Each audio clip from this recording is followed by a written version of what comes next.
times there were communities as well, and John the Baptist might have been part of one of them until we don't know exactly how the call came to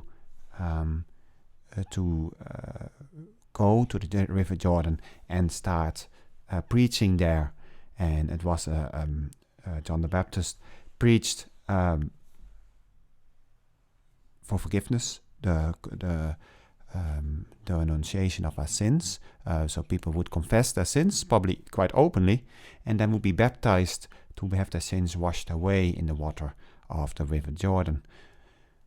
Loads of people came to him, and we know that it must have been quite a public event, as we know that the Pharisees and the authorities in Jerusalem sent people over to him to ask, what are you doing and who are you, and possibly what gives you the right to do this. And John's very strong on the message that he is there to prepare the way for the Lord. So we might move now to the call of the first disciples. So we will first read the first few verses, starting at verse 35. The next day, as John stood there again with 2 of his disciples, Jesus went past, and John looked towards him and said, "Look, there is the Lamb of God." And the 2 disciples heard what he said and followed Jesus. Jesus turned round, saw them following, and said, "What do you want?" They answered, "Rabbi," which means teacher. "Where do you live?" He replied, "Come and see." So they went and saw where he lived, and stayed with him that day. It was about the 10th hour. So this is I suppose really the start of Jesus' public ministry. And it is John the Baptist, who revealed him. So he prepares the way, he opens the heart and turns them towards God of the people. But now he's also pointing out the first disciples, who Jesus is. And again, as I said, I think last time was, we don't know exactly how much John knew or what he knew or what the story was exactly, but we do know that there was some kind of a revelation. And maybe it was just that he knew that the person on who the Spirit descended would have been Jesus. And from the other Gospels, John doesn't mention it specifically here, but from the other Gospels, we know that it was said that the dove, the Holy Spirit, descended upon Jesus when he was baptized. That is how possibly John knew who he was, that he was the Messiah. And even though he was family, he might not have known, maybe he didn't know Jesus that well, but he might not have known it was him. And again, as I say over and over again, it shows you sometimes the ordinariness of things. The fact that John wasn't aware and that it was revealed to him, but that before that he mightn't have known exactly who Jesus was and what was going to happen. It's actually here that it says in what we did last week, verse 33, "The man on whom you see the Spirit come down and rest is the one to whom is the one who is to baptize with the Holy Spirit. I have seen and testify that he is the chosen one of God." So at the end of last week's, it already shows that, okay, that is where John knows who Jesus is. It doesn't specifically mention the baptism here, but we know from other gospel accounts, which give a more detailed account of the event of the baptism itself, that happened and that the Spirit did descend upon Jesus in the form of a dove for everybody to see, and there might even be a voice and other things. So here now John is standing and he sees Jesus walking past, and John looked toward him and says, "Look, there is the Lamb of God." And 2 disciples heard that he saw what he saw and followed Jesus. Jesus turned round, saw them following, and said, "What do you want?" So the disciples were intrigued, I suppose. I mean, possibly by the testimony of John already, that this is the one who is to come. So they follow Jesus. They leave John to a certain extent. And John would have had quite a number of disciples to be expected. And we even know at a time later on when Jesus is preaching, his disciples are mentioned. So he still has disciples. It's not that he has only the one or two or three which now follow Jesus. No, he has disciples. But these disciples, they go and follow Jesus. And Jesus turned around to them. So it is, to a certain extent, this constant interaction between God and ourselves that Jesus turned around to them after they started following in him.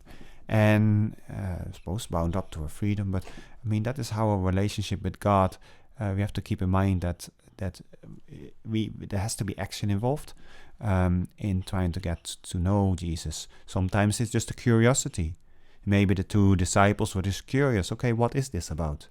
I mean, what is this Christianity thing about? What is this? What is the whole point of it? That we kind of do. Have a little bit curiosity, but then follow it through and see what happens. And we see that Jesus turns around and asks him, "What do you want? What do you seek?" Just thinking of that. That is what we are asked when we join the order, when we make profession, and at various important times. The question is, "What do you seek?" And the response is God's mercy and yours in the case of joining the Dominicans. But so it just resonates a little bit with me there. But that is what Jesus is asking us all the time. What do you seek? What do you want? What are the desires of our hearts? Yesterday at a prayer group, we were discussing this, as we do a little bit of Bible studying to a certain extent. And just that it's a question we should be hearing all the time in our minds. What do we seek?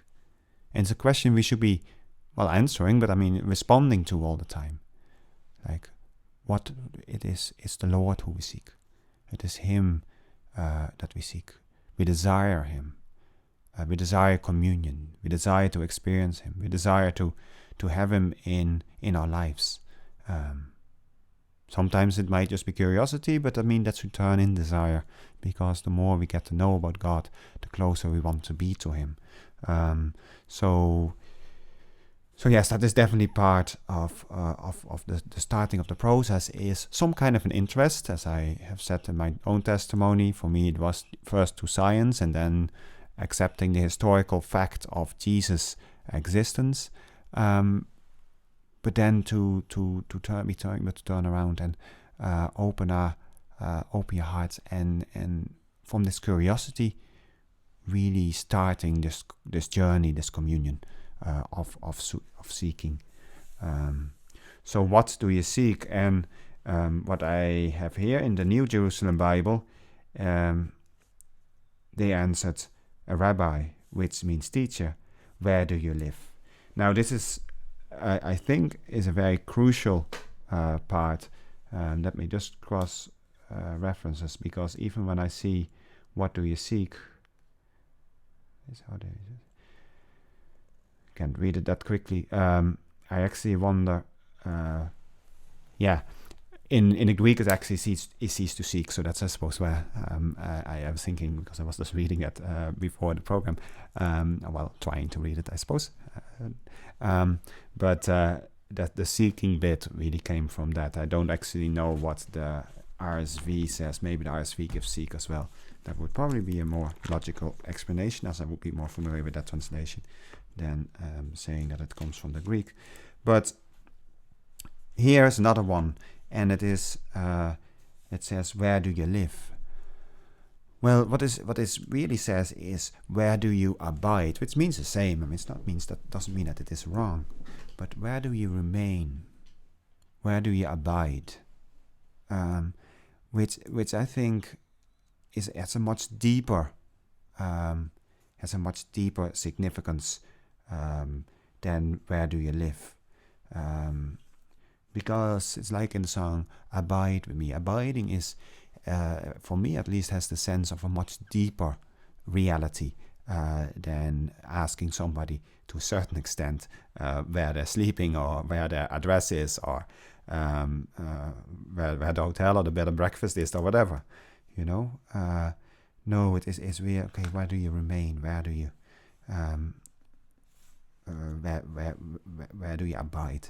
I think that has a deep significance, and if I get a chance in the break, I will have a look at that, because I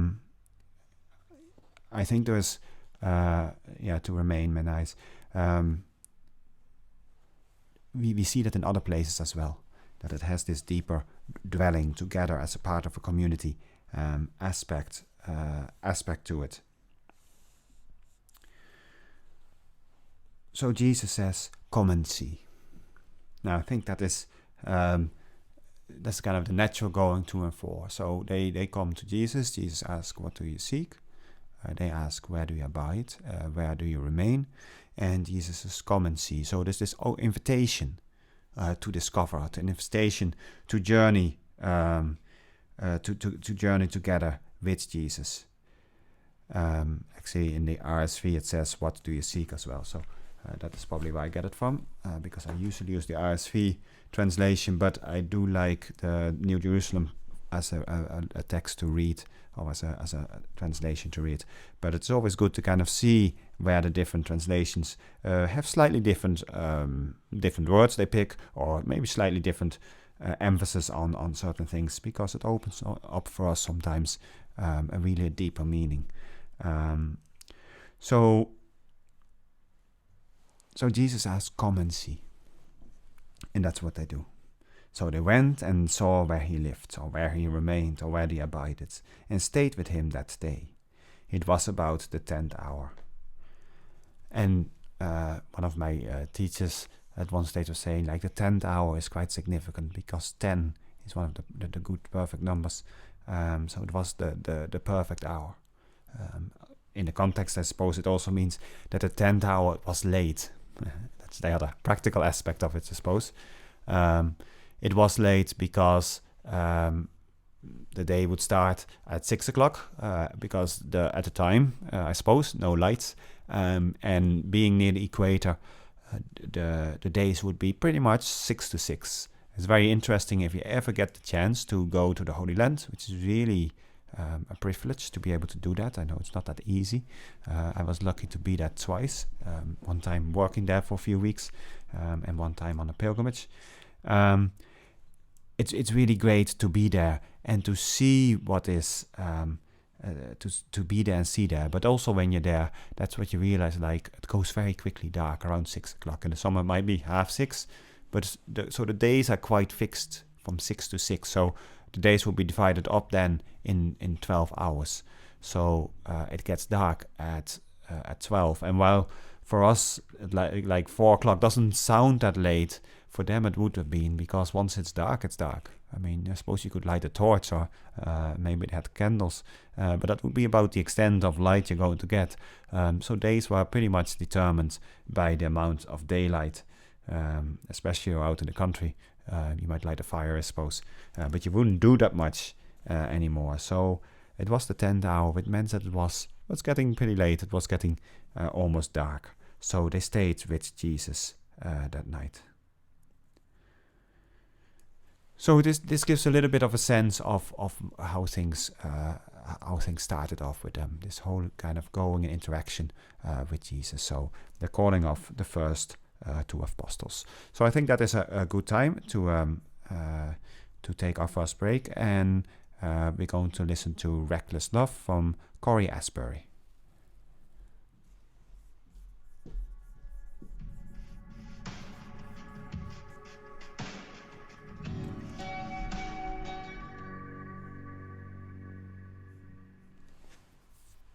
Hello and welcome back here to Radio Maria Ireland. This is Father Luuk Jansen's show, The Light of Truth.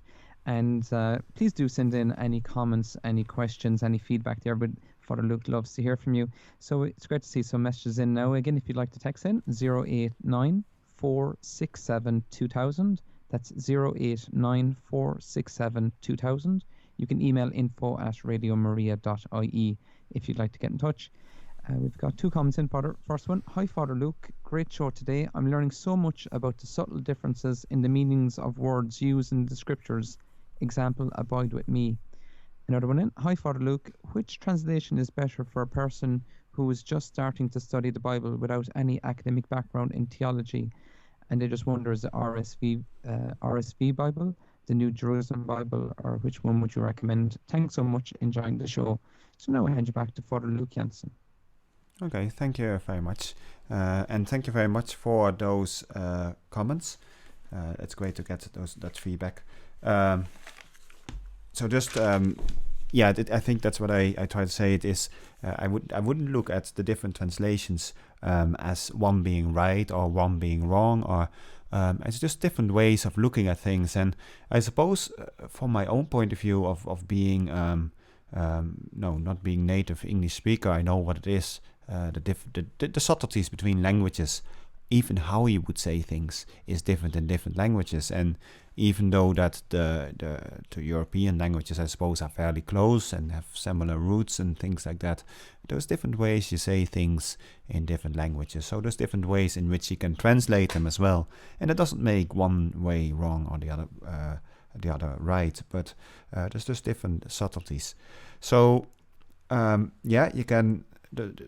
I think comparing them sometimes opens really something up in seeing like, okay, this is a different way of looking at it.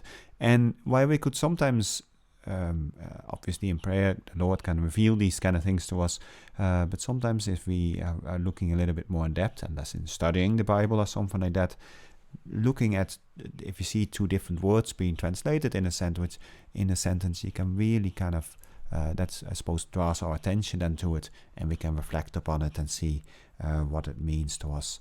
So that is one of I think the great things of looking at it, that it really opens it up for us and tries to open up that desire for the Lord and that communion with Him. Then the second comment was, or question was, which version of the Bible? For reading purposes, I would take the New Jerusalem Bible, or the Jerusalem Bible even, a little bit less literal again. And I think, I suppose both are good translations. They are just a little bit easier to read, so that is why we use the Jerusalem Bible, which is an older version than the New Jerusalem Bible, which is updated with more modern, more, I suppose, critical translation of the Jerusalem Bible. But that is why we use the Jerusalem Bible in church, in the Catholic Church, because it's kind of translation that reads very well. So for reading, the New Jerusalem Bible is great. But I find for studying or kind of getting more to what it actually says in the original Greek, the RSV or the NRSV would be much closer to it. So that is probably my preference if it comes to studying. So it really depends what I'm doing. If I'm really want to look at the text, I take the RSV generally. That's just the one I have. And then for if I just want to kind of read the text a little bit more, a little bit, just kind of get a sense of the storyline, I might take the New Jerusalem Bible. And that's why I take the New Jerusalem Bible also now, for the moment at least, because it just reads a little bit easier. And that also means when it reads easier, it means that it's easier for me to convey the message. And because naturally radio is a medium of listening, we have to receive it as well. So it's very important that it kind of flows and that we can take it in a reasonably easy way. So that's just on translations. So I don't want to say there's a particular good one, a particular bad one. I just think that we just need to kind of find which one works best for ourselves. So the 2 disciples went to Jesus.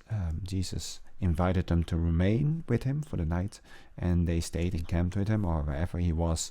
I'm not exactly sure We know that Jesus was going to dwell a lot in Capernaum. That was kind of a base, and that is also where Peter and Andrew and John and James had their businesses.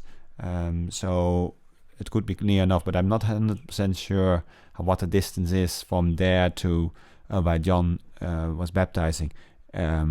Israel is not terribly great, but I think that would be too much of a distance to travel. So they presumably stayed somewhere nearby. So then, I suppose we don't know who they are yet, but that becomes a little bit clear now. One of these two who became followers of Jesus after hearing what John had said was Andrew, the brother of Simon Peter. So Andrew, the brother of Peter, is one of the disciples. Being at the Gospel of John, and John being featuring in this straight away, presumably John is the other one himself. So he's one of the first two, Andrew and John, who went. And apparently Peter is nearby as well. Now, depends a bit. I mean, I should have checked my maps. Maybe they were at home. Maybe they went home and told Peter. Because we do know, this is one of the things, that being fishermen wasn't necessarily a poor job. They probably were kind of businessmen. We know that Zebedee, the father of John and James, had hired men. So there was some kind of a business there, and he left their father when Jesus is calling them later on. He left the nets and the father with the people he hired. So Peter could possibly the same. So I suppose they would just be kind of like middle class merchants, fishermen having a business in Capernaum. So that is kind of a little bit of their background. And I think sometimes that is important, because you could say like, oh, well, they just left behind what they had, but they didn't have that much. Well, they could have had something substantial, especially in the time where most people would presumably be very poor. They were probably quite well off compared to others. So Andrew is going to find his brother Peter, of Simon Peter. It's not called Peter yet, but that's Simon Peter. And the first thing Andrew did was to find his brother and say to him, "We have found the Messiah," which means the Christ. And he took Simon to Jesus. Jesus looked at him and said, "You are Simon, son of John. You are to be called Cephas," which means rock. So this is where Peter is introduced. And this is where everything, I suppose, to a certain extent, in these 2 days starts. The first disciples are called, and here that is already that Jesus gives Peter his name, Cephas, which means rock. But that's what Peter comes from, because Peter, Petros in Greek means rock. So we use Peter because from the Greek, that's what we have in the Bible. That's the translation. And I suppose it makes sense to translate Peter's name because his name has a meaning. Jesus didn't call him Cephas as a name. He called him Cephas, rock on which he will build his church. So that's why we call him Peter or Petros, because still to have this sense of rock, rather than using I suppose a translation or phonetic way of saying Cephas. The next day, after Jesus had decided to leave for Galilee, he met Philip and said, "Follow me." Philip came from the same town, Bethsaida, as Andrew and Peter. Philip found Nathanael and said to him, "We have found him of whom Moses in the law and the prophets wrote, Jesus, son of Joseph, from Nazareth." So the group gets quite quickly, or at least the disciples are forming fairly nicely. So we have Peter, we have Andrew, John, presumably or possibly James, or maybe they pick them up when they go home. Now we have Philip here as well, and Philip finds Nathanael, and I think Nathanael is also called Bartholomew, Bartholomew, in the Synoptic Gospels. Sometimes people have different names in different ways. Again, like Cephas, Peter, Simon, a little bit here as well. Bartholomew is probably the same person in the Synoptic Gospels as Nathaniel, as Philip finds here. So Nathaniel becomes one of the group of who are going to be the apostles as well. Now, actually, the story of Nathaniel is one of my favorite stories, because it is. Anyway, we read it and we can reflect upon it. So Nathanael said to him, Andrew from Nazareth, "Can anything good come from that place?" And Philip replied, "Come and see." So first again, we get this "come and see" again. It's not just Jesus who says "come and see," and actually we know from Philip that he often brings people to Jesus, but that it is not about talking about him or defending him. Nathanael being a little bit skeptical here about Jesus being the Messiah. He basically said, "What can any good come from there?" And I think in one of the discussions about the Sadducees or in the Sanhedrin, is that prophets don't come from Galilee. It doesn't happen. I mean, actually, if there was prophets in the north, they always came from the south, I think. I'm probably wrong on that one. But anyway, the prophets definitely don't come as far north as Galilee, apparently. Or at least that is what is said later in one of the Gospels. I think it's the high priest who says it to Nicodemus, I think. But I'm not 100% sure. So Nathanael is skeptical here as well. So apparently, possibly, he knew his Bible quite well. Philip is not kind of trying to defend him, and I don't know. I don't really know. How much Philip knew about him, but there's this touch that happens when we encounter Christ, and that kind of changes us. Like the brothers are Andrew and Peter. They just know that Jesus is the Christ, even if they mightn't have a full understanding what it meant. They knew this was the person they were waiting for. Something connected, and I suppose that is for us as well, to know that this is what we are waiting for in our lives. We're going around like them, doing a business, maybe interested in what is happening here. Maybe John was a disciple, or possibly was a disciple of John the Baptist, John the Evangelist, disciple of John the Baptist. Yes, these things these things all happen. Life goes on, and they meet Jesus, and it touches them and it changes them, and they follow him. With Philip here the same. The encounter with Jesus, he knows he's the Messiah, and he's not going to argue with Nathanael about it. He's not going to have any biblical or philosophical or whatever arguments with him to see, to convince him. No, he just says, "Come and see." And that should ultimately be the reaction. Now, a lot of people might not respond to that, but that should be the reaction. Come and see. We come and encounter the Lord himself. We go and abide with him. Spend time with him. Remain with him. Those are the important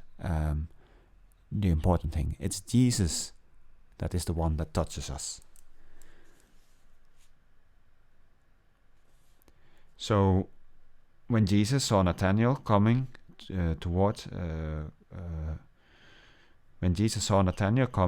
he said of him, "Truly, there is an Israelite in whom there is no deception." Nathanael asked, "How do you know me?" And Jesus replied, "Before Philip came to call you, I saw you under the fig tree." Nathanael answered, "Rabbi, you are the Son of God. You are the King of Israel." So here we see exactly the same thing happening again. We see again that Nathanael, being skeptical, meets Jesus, and he says, "You are the son of you are the King of Israel." Jesus replied to him, "You believe that just because I said I saw you under the fig tree, you are going to see greater things than that." And then he added, "In all truth I tell you, you will see heaven open and the angels of God ascending and descending over the Son of Man." So Jesus himself kind of points it out, I suppose to Nathanael, but also to us. Do you believe because I said I saw you under the fig tree? What happened in that moment? What happened when Jesus said, "I saw you under the fig tree"? What happened? What was the significance of this? Because obviously this changed everything. And that is where God can come into our lives. It can be something, and we will never know what it was here, I think. He can say something and everything changes. Everything changes and is never the same again. That is the effect that an encounter has. So Nathanael is really kind of, that's why I love this story. From being skeptical, something happens there, which is completely hidden, but some communion, some connection happened there, and it completely changes his perception of who Jesus is and of what is happening. And that is what's supposed to happen in all our lives, and that is what's supposed to happen when we bring people to the Lord. If they open their hearts, then the Lord will.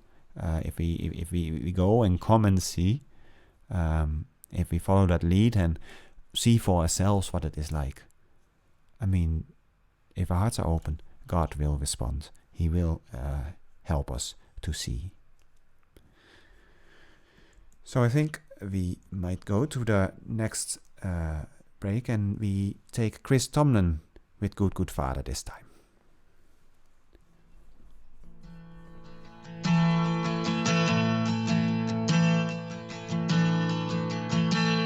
Oh, I've heard 1,000 stories of what.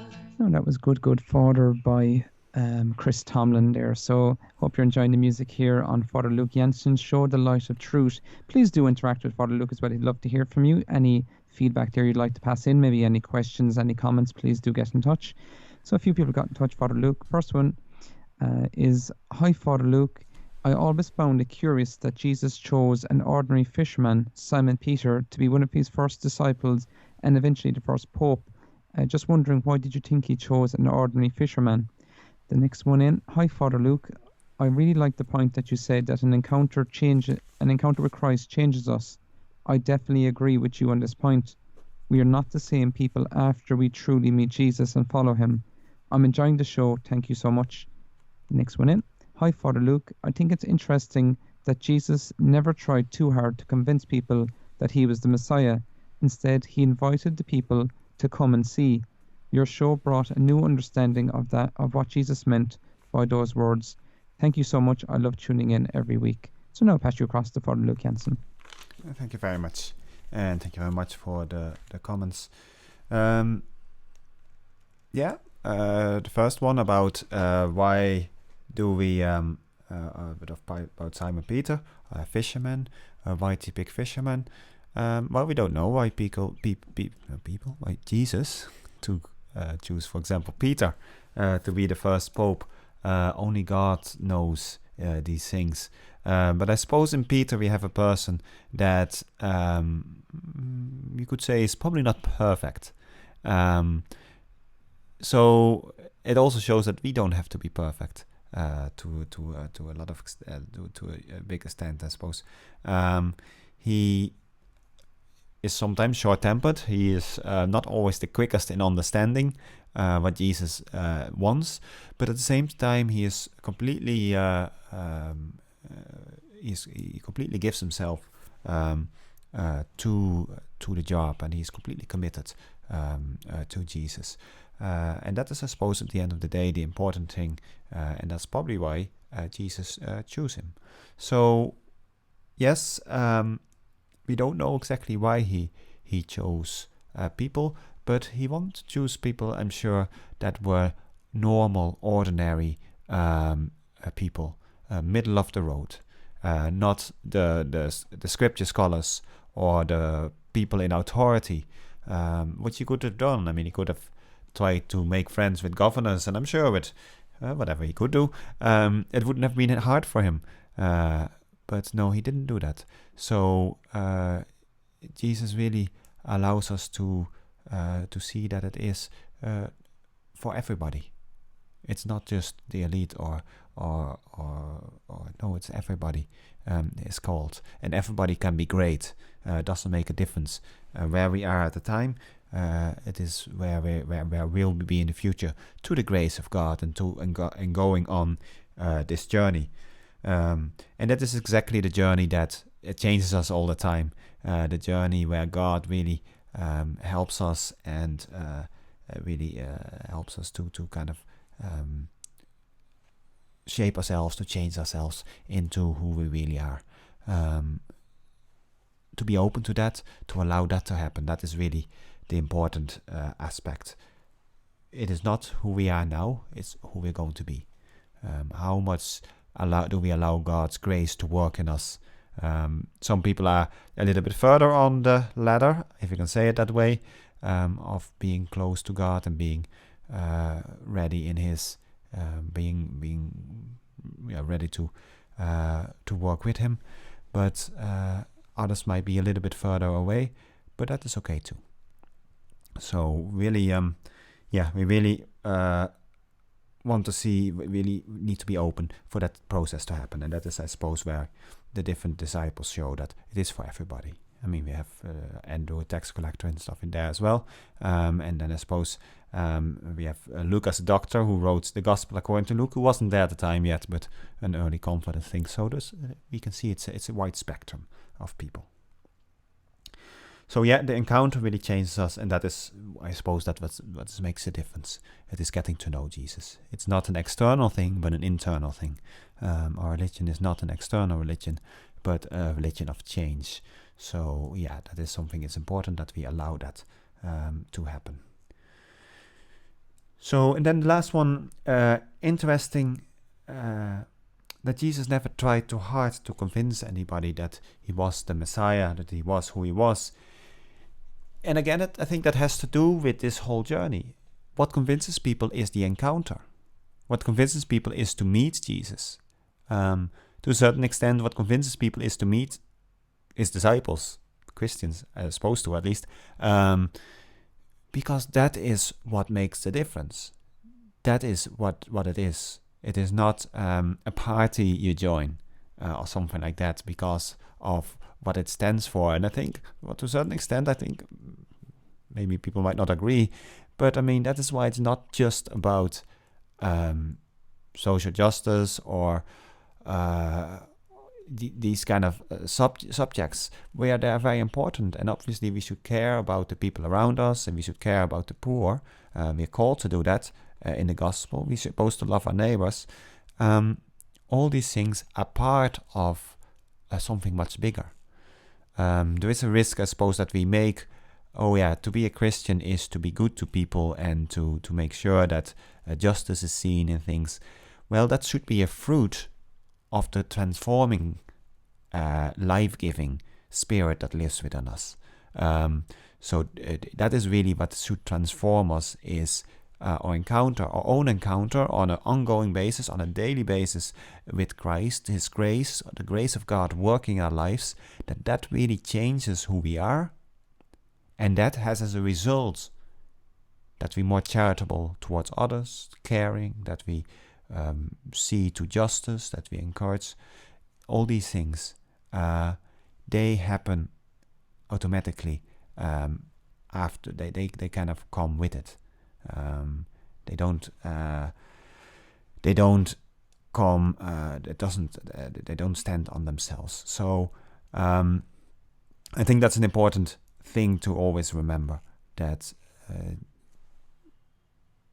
it is the externals are an effect of the internal transformation.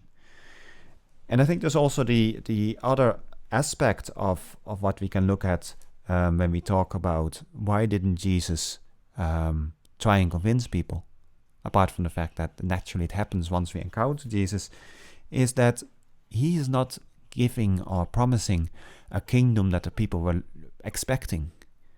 So there wasn't anything to convince on in the kind of the material sense or in the temporal sense.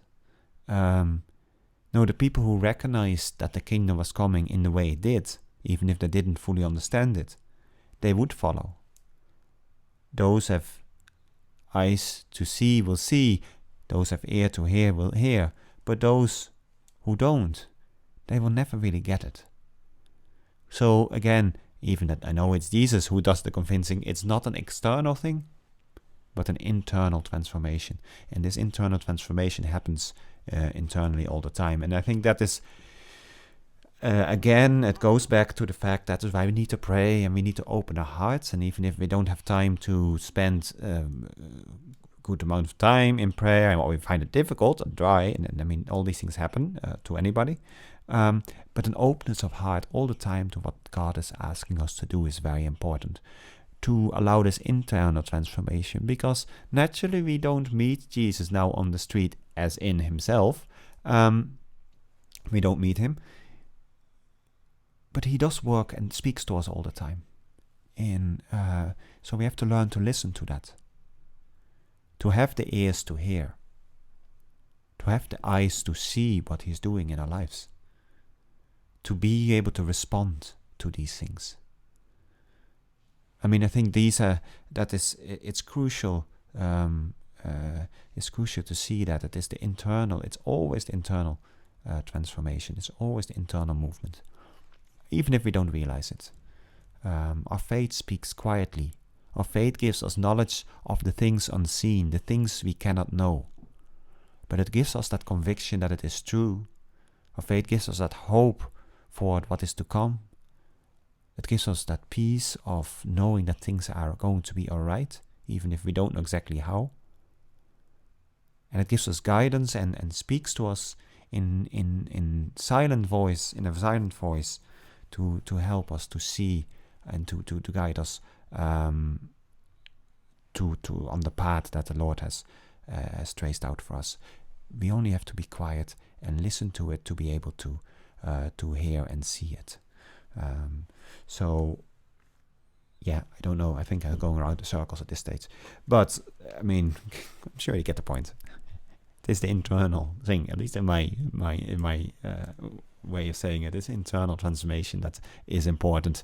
And the rest follows from that. It is the life of grace. Allow God's intimacy, God's relationship with us, His gift of the grace, transform us. Our virtues, let them increase. Let it change our lives. That is the important thing. The only way to do it is really spend time with God. Allow Him, encounter Him. Allow Him to touch us. Allow Him to change us. I mean, that's the core of the message. How we do that exactly, we just have to figure that out for ourselves. I mean, obviously, there's lots of books on prayer. Ultimately, we just have to spend time in quiet and listening. So turn off the television, radio, put away phones, make a bit of time, light a candle, do something to allow God to work in our hearts, to allow Him to guide us and to help us in our lives. That is where the transformation happens. Ultimately, we just have to do it.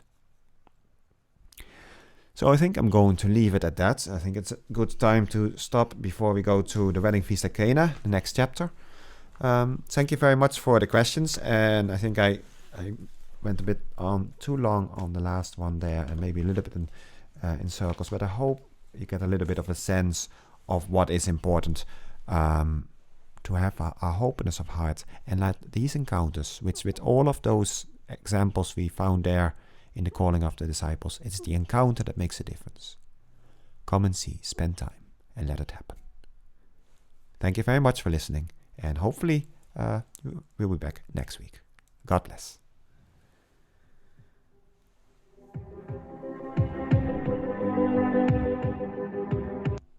Hi, Father Luke.